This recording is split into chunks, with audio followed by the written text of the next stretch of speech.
오늘 우리가 함께 볼 하나님의 말씀은 누가복음 12장 1절부터 2절 12절 말씀입니다. 누가복음 12장 1절부터 12절 말씀. 성경책을 다 가지고 오셨지요? 자, 누가복음 12장 1절부터 12절 말씀을 우리 저랑 여러분들이랑 한 절씩 돌아가면서 읽겠습니다. 그 동안에 무리 수만 명이 모여 서로 밟힐 만큼 되었더니 예수께서 먼저 제자들에게 말씀하여 이르시되 바리새인들의 누룩 곧 외식을 주의하라. 감추인 것이 드러나지 않을 것이 없고 숨긴 것이 알려지지 않을 것이 없다니 이러므로 너희가 어두운 데서 말한 모든 것이 광명한 데서 들리고 너희가 골방에서 귀에 대고 말한 것이 지붕 위에서 전파되리라. 내가 내 친구 너희에게 말하노니 몸을 죽이고 그 외에는 능히 더 못하는 자들을 두려워하지 말라. 마땅히 두려워할 자를 내가 너희에게 보이리니 곧 죽인 후에 또한 지옥에 던져넣는 권세 있는 그를 두려워하라. 내가 참으로 너희에게 이르노니 그를 두려워하라. 참새 5마리가 두 아사라운에 팔리는 것이 아니냐. 그러나 하나님 앞에는 그 하나도 잊어버리지는 바되지 아니하는도다. 너희에게는 심지어 머리털까지도 다 세신 바 되었나니 두려워하지 말라. 너희는 많은 참새보다 더 귀하니라. 내가 또한 너희에게 말하노니 누구든지 사람 앞에서 나를 시인하면 인자도 하나님의 사자들 앞에서 그를 시인할 것이요. 사람 앞에서 나를 부인하는 자는 하나님의 사자들 앞에서 부인을 당하리라.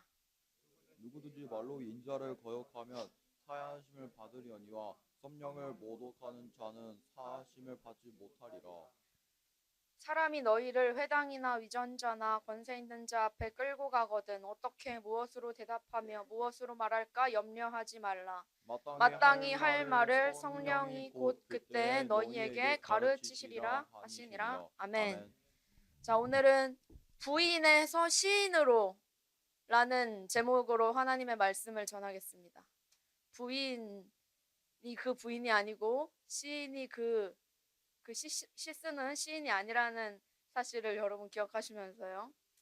12장 1절에서 그 동안에 무리 수만 명이 모여 서로 밟힐 만큼 되었더니 예수께서 먼저 제자들에게 말씀하여 이르시되 바리새인들의 누룩 곧 외식을 주의하라. 오늘 말씀은 누가 누구에게 말하고 있죠? 오늘 누가 누구에게 말하고 있죠? 예수님께서 누구한테? 제자들한테. 맞습니다. 자, 1절 말씀은 어떤 단어로 시작하고 있습니까? 그 동안에 라는 말로 시작되는데요. 그 동안에 라는 말씀은 지금 이 앞에 어떤 상황이 있고 그 상황으로부터 계속되고 있는, 연결되고 있는 상황이라는 말이죠. 근데 지금 어떤 동안인지는 우리가 아직 모르죠. 그리고 또 12장 1절에 바리새인들의 누룩, 외식은 또 뭘까요? 오늘 소제목이 뭐라고 써있죠? 바리새인들의 외식을 주의하라. 그러면 어쨌든 이 바리새인들의 누룩, 외식이라는 개념이 지금 상당히 중요한 주제라는 것을 추측할 수 있겠죠. 외식하면 떠오르는 거 있죠. 제가 여러분들한테 얘들아 우리 오늘 교회 밥 먹지 말고 다 같이 도원 가서 외식할까? 뭐 이런 근데 네 그게 아니라 오늘 이 외식은 좀 다릅니다. 우리 먼저 그 동안에가 어떤 동안인지 한번 봅시다. 이 부분은 어딜 보면 알 수 있을까요? 어떤 동안이었는지? 바로 이 앞을 보면 알 수 있겠죠? 바로 직전에 어떤 스토리가 있었으니까 그 동안에 이렇게 됐다라고 하는 거죠. 이 앞에 말씀 11장 37절부터 이 앞에 어떤 일이 시작됩니다. 11장 37절부터는요. 바리새인과 율법 교사들, 그러니까 종교 지도자들이랑 예수님께서 말씀을 나누고 있는 것입니다. 예수님께서는 근데 상당히 매운맛으로 종교 지도자들에게 몇 마디 하고 있는 내용이에요. 지금 이 37절부터 있는 이 내용이요. 제가 요약을 해드리자면 예수님이랑 종교 지도자들이 밥을 먹으려고 이제 다 같이 앉아 있어요. 종교 지도자가 예수님을 초대했어요. 우리 집에 같이 이제 식사를 하시자고. 근데 글쎄 예수님께서 손도 안 닦고 밥을 드시는 거예요. 뭐 우리면 그냥 예수님 그냥 좀 엄청 좀 칠하시네라고 이렇게 생각하고 그냥 넘어갈 수 있겠지만 당시에 그 종교 지도자들은 정결한 것, 그러니까 깨끗한 것에 대해서 되게 중요하게 생각했습니다. 그냥 깨끗한 게 아니라 그 손을 씻는 행위는 그냥 위생 상태 그 이상의 상징적인 행동이었다는 겁니다. 그래서 예수님, 아니 그 유명하고 대단하다는 선생님이 손도 안 닦고 밥을 먹어? 그 이상하게 여깁니다. 근데 뭐 입 밖으로 뭔가를 내뱉은 건 아니고 그냥 좀 이상하게 여겨요. 근데 갑자기 예수님께서 이런 말씀을 꺼내십니다. 39절부터. 너희 바리새인은 지금 그릇의 겉은 깨끗하게 하지만 너희 속에는 탐욕과 악독이 가득하다. 어리석은 자들아, 겉을 만드시니가 속도 만들지 않으셨느냐? 너희는 11조는 드리지만 하나님에 대한 사랑은 저버렸다. 너희는 보이지 않는 무덤 같아서, 속은 무덤이지만 무덤이면 원래 이렇게 좀 솟아 있어야 되죠, 동그랗게. 근데 평평해 보이는 무덤 같아서 무덤이면서 무덤이 아닌 척하는 무덤 같다. 그 갑자기 뭐랄까 급발진을 하시는 거예요. 갑자기 그 완전히 지금 갑분싸가 됐습니다. 예수님께서는 지금 초대받아서 가신 거예요. 식사하시면서 뭐 덕담도 조금 해주시고 그 사람 위해서 이제 기도도 조금 해주시고 그렇게 이제 좋게 있다가 분위기 좋게 있다가 가시지 않으시고, 아니면 이런 할 말이 있으시면 좀 이제 식사를 거의 다 하신 후에 좀 무르익었을 때 분위기가 그 다음에 이제 그 분위기를 좀 만드셔서 진대할 타이밍을 이제 만드셔서 하지 않으시고 이렇게 앉자마자 바로 팩트 폭격을 하시는 겁니다. 그래서 한 율법 선생이 이렇게 말해요. 선생님, 이렇게 말씀하시니 우리까지 모욕하십니다. 그러나 예수님은 멈추지 않으십니다. 화 있을진저 너희는 지기 어려운 짐을 다른 사람에게 지우고 너희는 한 손가락도 움직이지 않는다. 화 있을진저 너희는 지식의 열쇠를 가져가서 너희도 들어가지 않고 들어가려고 하는 사람들도 너희가 막는다. PPT를 한 장 넘겨주시면 이런 책이 있습니다. 친절한 척하지 않은 예수. 책 속에 예수님은 어떻게 다른 종교 지도자를 설득했는가, 종교 지도자들을 대한 태도입니다. 그래서 위에 보면 거짓과 위선에 맞선 예수님의 진리 전쟁이라는 책입니다. 여러분, 근데 예수님은 사랑이시죠? 예수님 사랑이시죠? 그러면 여러분, 사랑은 곧 친절함을 뜻할까요? 어떻게 생각하세요? 근데 보통 사랑하면 친절하죠? 선생님, 사랑하는 사람한테 퉁명스럽게 대하는 사람은 좀 이상하지 않나요? 라고 이제 말할 수 있겠지만 여러분, 그런데 만약에 사랑하는 사람이 잘못된 길로 갈 때도 여전히 친절하다면, 사랑하는 사람이 지금 완전히 잘못된 길로 가고 있는데 여전히 나는 이 사람을 사랑하니까 친절하게 대해야지. 그래, 많이 힘들었지, 이런 길로 갈 수 있어, 너를 응원해, 뭐 이렇게 친절하게 대하면 이게 친절함입니까? 사랑입니까? 그러면 곧 사랑과 친절함이 같은 의미의 말은 아니라는 것이죠. 친절함은 우리의 태도를 말하는 것이고 사랑은 그 태도보다 더 깊은 차원의 우리의 마음을 말하는 것이죠. 그래서 예수님께서는 언제나 친절하지 않으십니다. 예수님께서는 친절하지 않으십니다. 왜냐하면 친절함이 목적이 아니라 앞에 있는 사람의 회심, 구원, 복음, 이 앞에 앉은 사람에게 진정한 하나님 나라를 알려주는 것이 목적이셨기 때문에 언제나 친절함을 선택하진 않으세요. 그 사람에게 필요한 태도로 그 사람에게 사랑을 전하십니다. 그래서 오늘과 같은 이 갑분싸라도 신경 쓰지 않으시고 그들에게 가장 필요한 말씀을 오늘 하신 거예요. 만약에 오늘 예수님께서 분위기를 의식하셔서 아니면 이 사람들을 의식하셔서 정작 이 사람들한테 필요한 말씀은 안 하시고 친절한 척 하셨다면 그것은 바로 외식하는 것입니다. 하지만 우리 주님은 온전하신 하나님이시죠. 그들은 예수님과는 정반대로 외면을 의식했고 내면은 무시했습니다. 그러니까 그들은 사람은 의식했고 정작 자기의 마음은 무시했습니다. 보이지 않으니까요. 그래서 평평한 무덤 같다고 하신 거예요. 속에는 썩어가는 시체가 있는데 겉으로 보기에는 그냥 평평한 땅처럼 보여서 그렇게 비유를 하신 것입니다.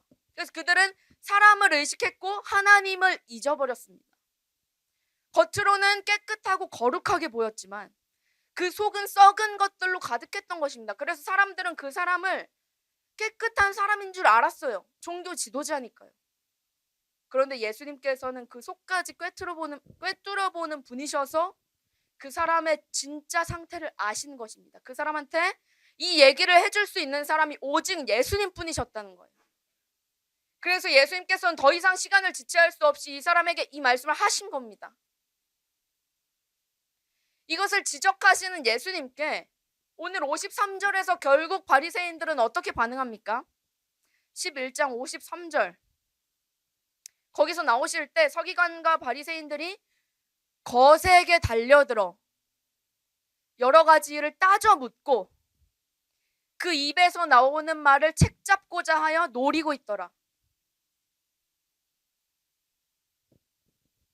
그리고 오늘 말씀 12장 1절에서 그 동안에 무리 수만 명이 이 집에 예수님 계신데 하는 말씀을 듣고 모여온 것입니다. 여러분 만약에 이 식탁에 이 예수님께서 식사하시던 이 식탁에 여러분 같이 옆에 앉아 계셨으면 어떨 것 같으세요? 예수님 같이 걸어가다가 어떤 이제 종교 지도자가 와서 예수님 저희 집에 가셔서 식사 제가 대접하고 싶습니다 해가지고 가자 해가지고 예수님이랑 같이 갔습니다. 그래서 식탁에 앉았어요. 그래서 이제 예수님 손을 안 닦긴 하셨지만 뭐 종종 그렇게 하시니까 뭐 일단 한 술을 먹었어요. 그리고 이제 리액션을 해야 되잖아요. 대접을 받았으니까. 그래서 이제 제가 예수님 너무 맛있어요. 그쵸? 라고 말을 하려던 찰나에 예수님께서 갑자기 이 어리석은 자들아 화 있을진저 너희는 무덤과 같다 라고 말을 하면 여러분 방금 먹은 그 한 숟가락이 튀어나오지 않겠습니까? 이 대화에 결국 이 제자는 차마 끼지 못하고 조용히 앉아있다가 결국 마지막엔 서기관들과 바리새인들이 예수님의 적이 된 거예요. 그래서 거세게 달려들어서 예수님한테 따져 묻고 그래 무슨 말을 하나 보자 하면서 무슨 말을 하나 노리고 있는 겁니다. 여러분 그러면 옆에서 얼마나 쫄겠습니까? 예수님 왜 이러시는 거야? 그리고 아니 막 달려들잖아요. 막 얼마나 쫄겠습니까? 그리고 이 상황에서 예수님께서 무리 수만 명이 있는 상황에서 이 말씀을 듣는 사람을 책정하세요. 그러니까 무리 전체에게 말씀하시는 것이 아니라 12장 1절에서 예수님께서 먼저 제자들에게 말씀하여 이르시되 무리들이 수많이 있는데 일단 제자들한테 이 말씀을 하시겠다는 거예요. 오늘 읽은 이 말씀이요. 방금 있었던 그 일을 실물 교재로 사용하셔서 제자들이 한껏 쫄아 있는 상황에서 저 사람들이 예수님을 해치는 거 아니야? 그래도 우리 선생님이신데 잔뜩 쫄아 있는데 자기는 아무것도 못하는 이 상황에서 오늘 말씀을 하시는 겁니다. 바리새인들의 누룩 곧 외식을 주의해라.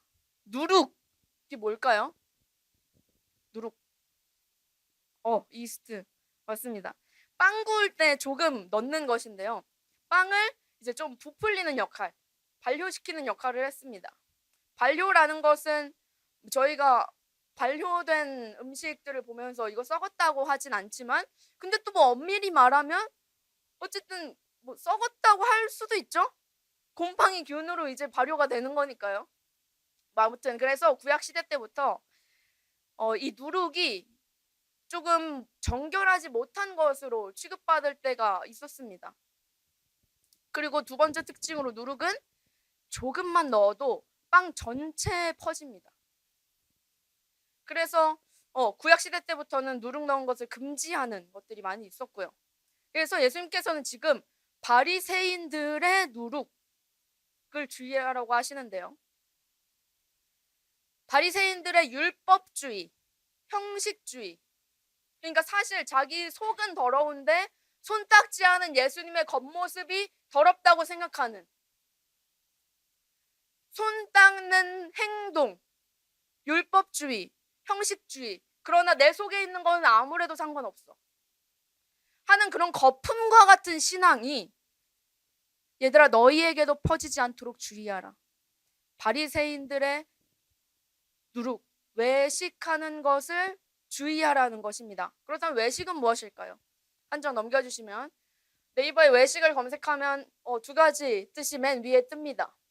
첫 번째, 겉만 보기 좋게 꾸미어 드러냄. 이 두 번째는 집에서 직접 해먹지 않고 밖에서 음식을 사 먹음. 1번일까요? 2번일까요? 자, 1번이죠. 자, 결국 바리새인들을 지적했던 이 지적을 바탕으로 제자들한테 얘들아 이것이 너희한테도 퍼지지 않도록 주의해. 너희 겉모습만 있는 신앙이 너희한테도 있지 않도록 주의해 라고 말씀하시는 거예요. 우리는 한평생 미선적으로 살 수 있습니다. 저 역시 이곳에서 하나님의 말씀을 정결한 척하면서 선포하고 월요일에 제 마음대로 살아가고 또다시 주일을 기다리면서 말씀을 준비한다면 저는 바리새인들의 누룩, 외식을 그대로 따라하고 있는 것입니다. 저는 사실 무덤이지만 평평한 무덤이라서 여러분들이 밖에서 볼 때에는 그냥 땅인 줄 알지만 사실은 무덤이 될 수도 있는 것입니다. 우리는 그래서 한평생 위선적으로 살 수 있습니다. 아무도 모르니까요. 사람들을 속이고 나 스스로까지 속이면서 하나님께 드려야 될 영광을 내가 받고 모든 명예와 박수 속에서 저렇게 믿음이 좋고 신실하고 착하고 스마트하고 되게 젠틀해. 사람들이 감탄하도록 우리는 한평생 위선적으로 살 수 있습니다. 여러분 이게 얼마나 무서운 말인지 모릅니다. 우리는 그럴 수 있는 존재입니다. 우리는 한평생 이 땅에서는 그렇게 살면서 박수 받을 수 있습니다. 그러나 오늘 예수님께서 말씀하시죠. 2절에서 감추인 것이 드러나지 않을 것이 없고 숨긴 것이 알려지지 않을 것이 없나니. 무슨 뜻이죠? 감추인 건 드러나고 숨긴 것이 알려진다는 뜻이죠. 그러므로 우리가 어두운 데서 말한 모든 것이 내 속으로 말한 그 모든 것들까지도 나중에 광명한 데서 들리고 너희가 골방에서 말한 것이 나중에 지붕 위에서 전파될 것이라고요. 우리가 이 땅에서는 서로에게 타인에게 나를 감출 수 있을지는 몰라도 하나님까지도 속이고 하나님께로부터도 나를 위장할 수는 없다는 말입니다. 그것이 주님의 때에 밝히 드러난다고요. 따라서 겉뿐인 신앙. 그러나 속으로는 탐욕과 악독과 시기, 질투, 교만, 분노 등등의 모든 말과 마음들을 무시하고 방치하고 때로는 즐기는 방식으로 겉만 번지르르한 삶을 누려서는 안 된다는 말씀이십니다. 우리 마음에 썩은 것을 직면하고 도려내야 된다고요. 그러면서 예수님께서는 다음 얘기를 시작하세요. 내가 내 친구 너희에게 말하노니, 제자들 향해서 친구라고 말씀하시면서 한 가지 말을 더 이제 시작하십니다. 4절부터 7절까지 인데요. 한 장 넘겨주시면 4절부터 7절까지입니다. 두려워하지 말라. 누구를 두려워하지 말라고요? 그 앞에 몸을 죽이고 그 후에는 더 못하는 자들. 이게 무슨 말일까요? 사람, 몸을 죽이고 그 후에는 더 못하는 사람들을 두려워하지 말라. 바리새인들은 사람을 의식해서 행동합니다. 그리고 정작 하나님은 잊어버렸죠. 그들은 부족한 자신은 숨기고 결국 온전한 척하는 가짜 자기를 내보이면서 더 목소리를 크게 내서 더 당당한 척해서 자신의 두려움을 숨깁니다. 그들은 사람들의 시선을 두려워합니다. 주님은 이런 두려움을 금지하시는 거예요. 사람들은 기껏해야 너희 몸만 죽일 수 있는 것 아니냐고요. 근데 이게 무슨 무서운 말씀이시죠? 우리 뭐 때로 좀 한 유통기한이 4일 정도 지난 우유를 먹을까 말까 고민할 때 결국 먹기로 다짐하면서 이렇게 말하죠. 뭐 죽기야 하겠어?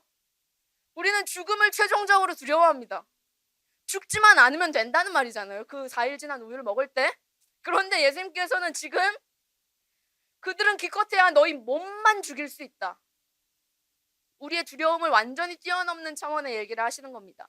그러니까 그들을 두려워하지 말라. 그들이 너희를 죽인다고 하더라도 두려워하지 말라. 그들은 너희의 몸만 죽일 수 있는 자들이다. 그러면 우리가 누구를 두려워해야 됩니까? 그 다음 말씀하시죠. 우리가 마땅히 두려워할 자. 죽인 후에 또한 지옥에 던져넣는, 죽인 후에 우리의 영혼을 이제 영원한 곳에서 영생인지 영원한 형벌인지 이것이 선택되는 그때 사실은 육신보다 더 중요한 그 순간 지옥에 던져넣는 권세 있는 그를 두려워하라. 누구죠? 성부 하나님이죠. 그리고 갑자기 참새 얘기를 하세요. 얘들아, 시장에서 참새 5마리가 2아사리온에 팔리지? 이렇게 말씀하시면서 말씀을 하시는데, 참새는요 당시에 시장에서 팔리는 생물 중에 가장 값싸게 거래되는 것이었습니다. 심지어 지금 돈 주고 참새를 사는 사람이 있나요? 없죠? 그럼 만약에 제가 자 여러분들한테 오늘도 퀴즈와 함께 선물을 준비했습니다 하면서 참새를 내보이면 참새를 받겠습니까? 참새를 안 받죠? 그런데 하나님은 그런 값어치 없는 참새 한 마리도 잊어버리지 아니하신다는 거예요. 하물며 우리겠냐고요. 그래서 우리의 머리카락까지도 다 세신 바 되었나니 두려워하지 말라. 너희는 참새보다 더 귀하니라. 그래서 결국 두려워하라는 겁니까? 말라는 겁니까?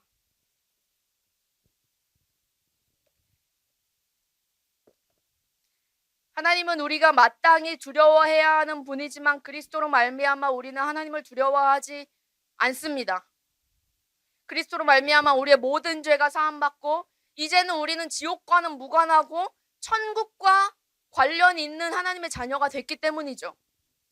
하나님의 사랑받는 자녀가 됐기 때문에 마땅히 두려워할 자인 하나님을 두려워하지 않아도 되는 자녀의 자리에 우리가 선다는 거예요. 여러분, 근데 예수님께서 제자들에게 왜 이런 말씀을 하실까요? 두려워하지 말라, 두려워하라, 두려워하지 말라. 그리고 참새 얘기. 제자들 안에 혹시 외식하는 낌새가 있어서 너 지금 위험해. 너는 지금 거의 바리새인이랑 닮아가고 있어. 하면서 은근히 혼내시는 건가요, 지금? 예수님의 뉘앙스를 보세요. 은근히 혼내고 계시나요? 혼내시는 건 아닌 것 같아요. 제자들은 지금 예수님께 거세게 달려드는 사람들을 보고 잔뜩 쫄아있고 또 당황했습니다. 예수님은 지금 제자들의 미래를 암시하면서 동시에 자신의 죽음을 말씀하시는 겁니다. 종교 지도자들은 지금은 그냥 거세게 달려들고 따져 물었고 예수님을 노리고 있지만 그들은 결국 예수님을 진짜로 죽였잖아요. 이들은 예수님을 진짜로 죽였죠. 그리고 이후에 결국 모든 사람들이 예수님께 등을 돌리고 예수님께서 십자가에서 죽으셨을 때 제자들이 얼마나 무서웠겠습니까? 그러나 예수님께서 말씀하셨죠. 내가 내 친구 너희에게 말하노니 몸을 죽이고 그 후에는 능히 더 못하는 자들을 두려워하지 말라. 그렇지만 여러분, 제자들은 어떻게 합니까? 예수님의 죽음 앞에서 두려워하죠. 예수님이 죽은 것을 보고, 예수님 몸이 죽은 것을 보고 두려워하죠.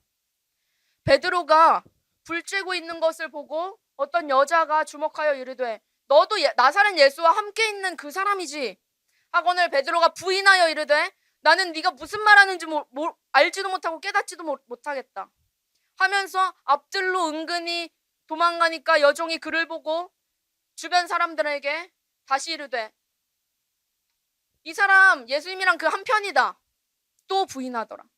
조금 후에 곁에 서 있는 사람들이 다시 베드로에게 말하되 너도 갈릴리 사람이니 참으로 그 도당이다.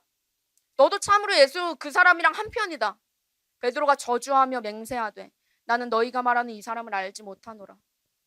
하니 닭이 곧 두 번째 울더라. 이에 베드로가 예수께서 자기에게 하신 말씀 곧 닭이 두 번 울기 전에 네가 세 번 나를 부인하리라 하심이 기억되어 그 일을 생각하고 울었더라. 예수님께서 십자가에 못 박히셨을 때 제자들이 예수께서 잡히셨을 때 제자들이 다 예수를 버리고 도망하니라. 한 청년이 벗은 몸에 베옷 이불을 두르고 예수를 따라가다가 무리에게 잡힘에 베옷 이불을 버리고 벗은 몸으로 도망하니라.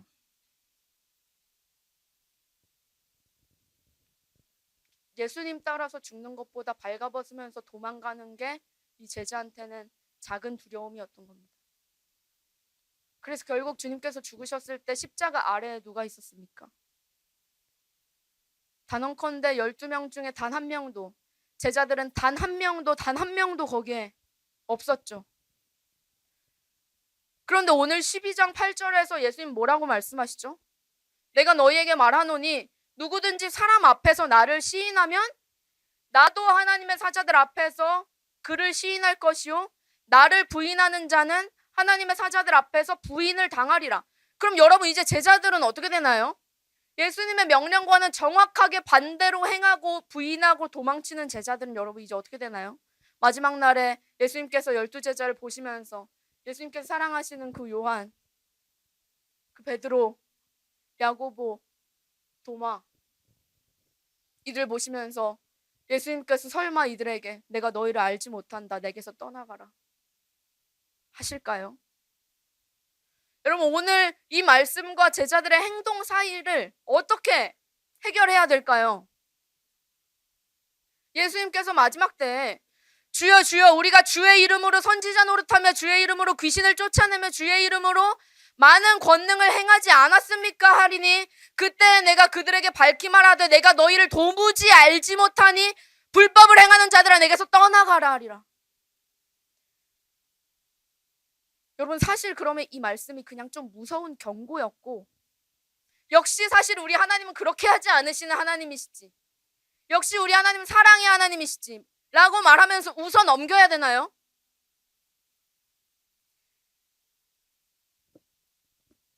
그게 아니죠. 제자들은 주님의 죽음 앞에서 혹시 자기까지 죽게 될까 두려워합니다. 그러니까 몸을 죽이는 자들을 두려워합니다. 그리고 도망과 부인 끝에 제자들은 실패감과 슬픔에 푹 빠집니다. 그리고 연이어 마땅히 두려워할 자, 그분을 두려워합니다. 이제 제자들은 사람들도 아버지 되시는 하나님도 두려워집니다. 몸을 죽이고 그 후에는 아무것도 못하는 자들을 두려워했고 또 죽인 이후에 나를 어떻게 하실 수 있는 하나님까지 두려워집니다. 두려움을 넘어서 슬픔 가운데 이때 예수님께서 얘들아 두려워하지 말라. 너희 아버지는 너희의 머리털까지도 다 세신 바 되시는 아버지시다. 여러분 제자들은 지금 예수님을 모른다고 하고 도망쳤지만 부인했지만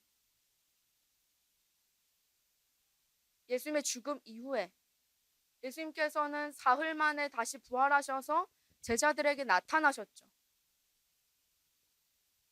그리고 나서 이 도망자, 실패자였던 제자들이 갑자기 예수님을 죽기까지 증거하며 시인하는 삶을 살아냅니다.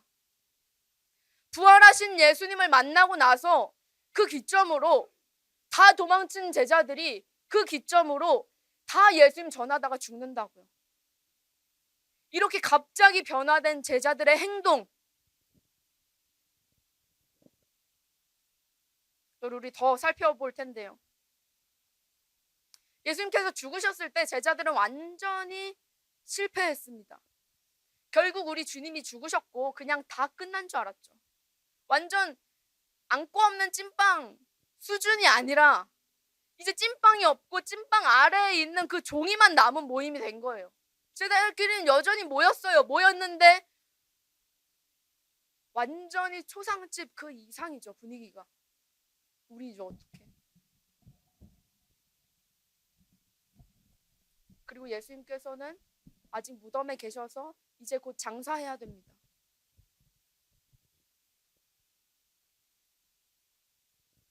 죽으신 이후에 3일 후에 한 여자들이 예수님을 장사하기 위해서 향품과 향유를 준비해서 주님 계시던 그 무덤으로 갑니다.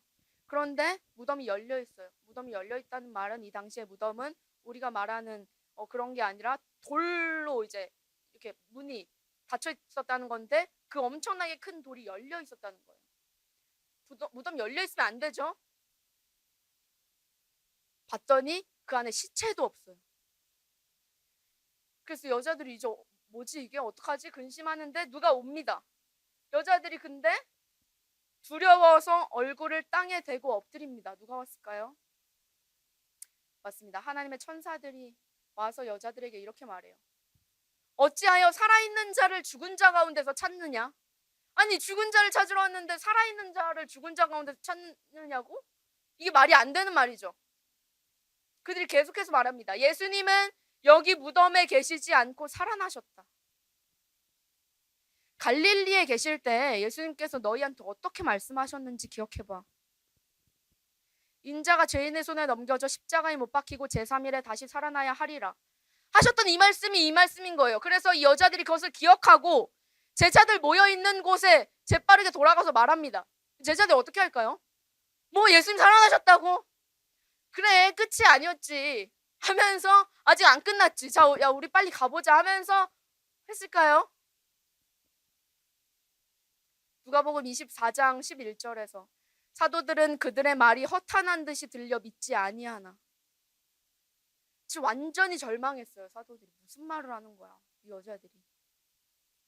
그러나 베드로는 일어나 무덤에 달려가서 구부려 들여다보니 세마포만 보이는지라 그 된 일을 놀랍게 여기며 집으로 돌아가니라. 또 예수님께서는 부활하시고 나서 그럼 어디 가셨어요? 부활하시고 나서 어떤 제자들이 길을 걷고 있는데 갑자기 나타나셔서 그들과 함께 시간을 보내십니다. 말씀을 풀어주시고 그들과 예전에 그랬던 것처럼 같이 식사하세요. 그 제자들은 다시 그 제자들 무리로 돌아가서 이 얘기를 또 전합니다. 야 근데 진짜 나 아까 예수님 만났어. 우리 둘이 봤다니까. 우리 둘이 식사까지 같이 밥도 먹었어. 우리랑 밥 먹던 그 예수님이 그 밥 먹는 모습 똑같이 있다니까.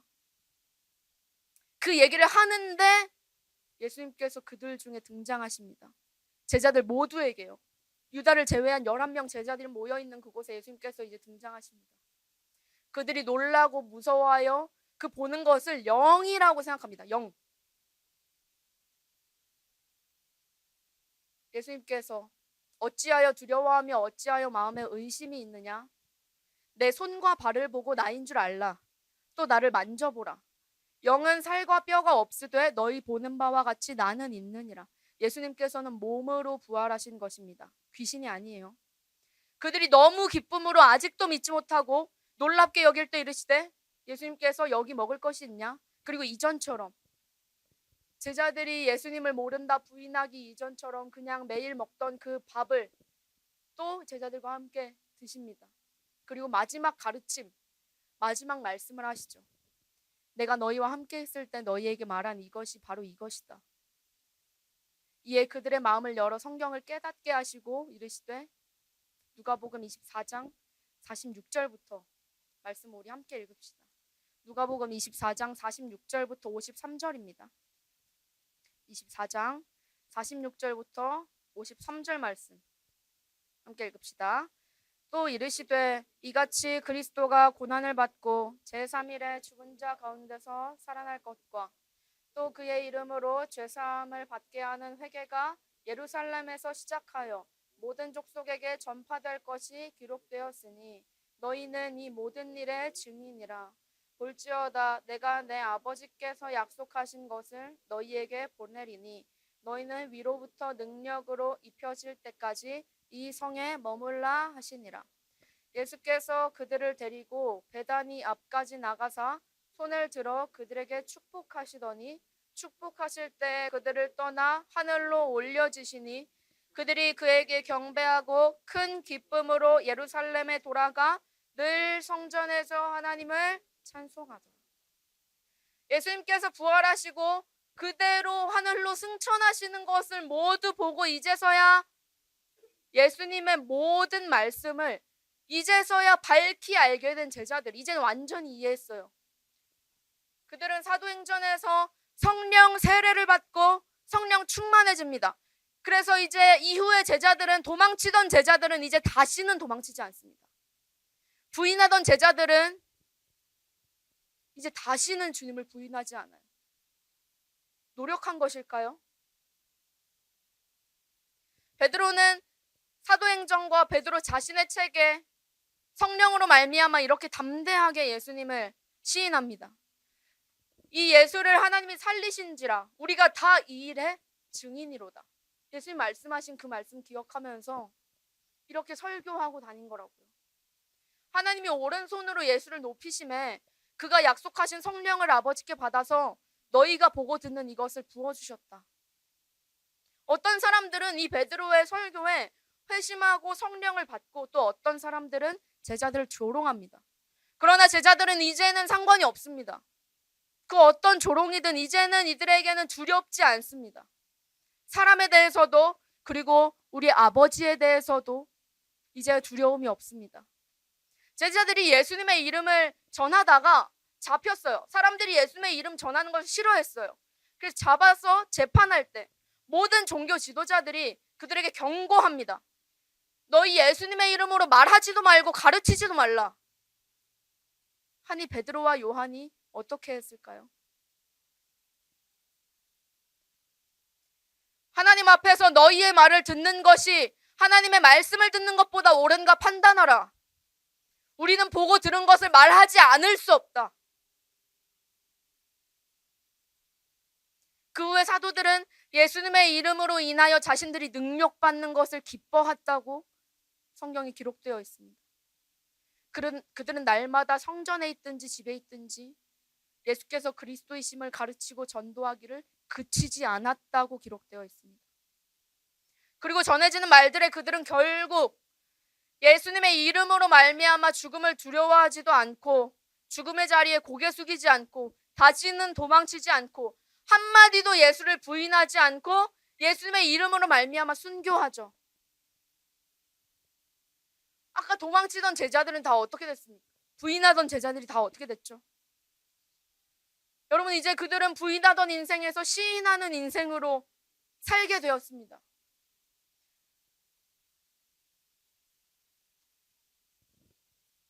두려움의 자리에 이제는 사랑만이 가득하게 되었습니다.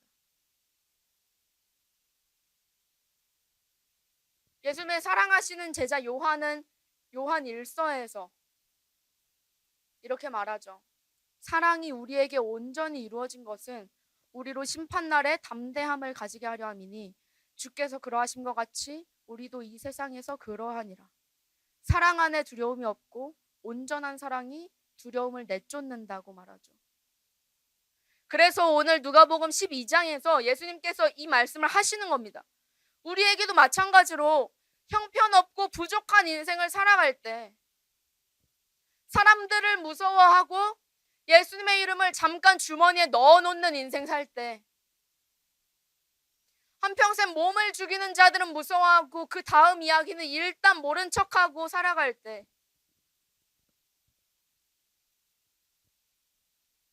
그러나 우리는 한평생 이런 식으로 두려워하는 인생을 살다가 겨우 천국 가는 자들이 아니라 제자들과 같이 오직 사랑받는 자녀를 향한 주님의 이끄심과 보호하심으로 말미암아 결국 제자들과 같이 성령의 능력으로 담대함을 얻어서 두려움이 없고 오직 사랑만 가득한 자들로 주님이 이끄신다고요.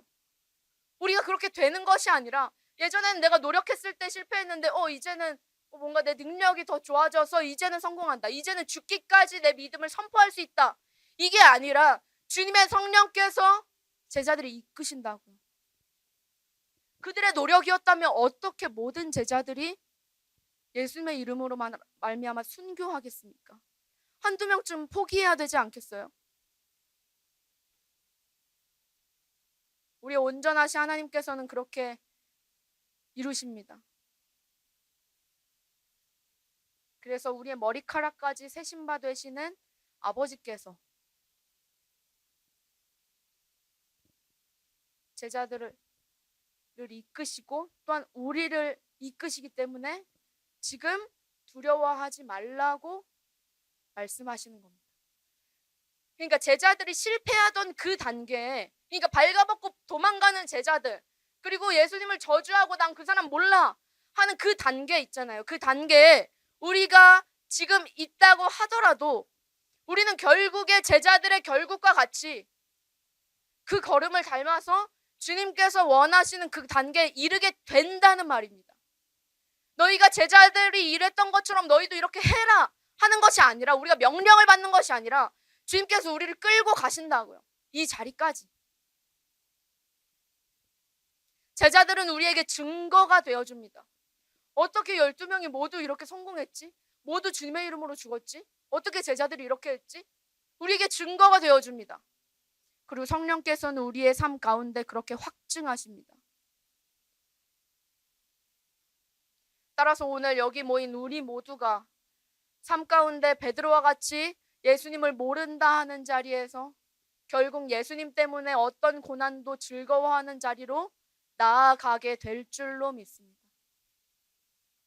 다 같이 기도하겠습니다.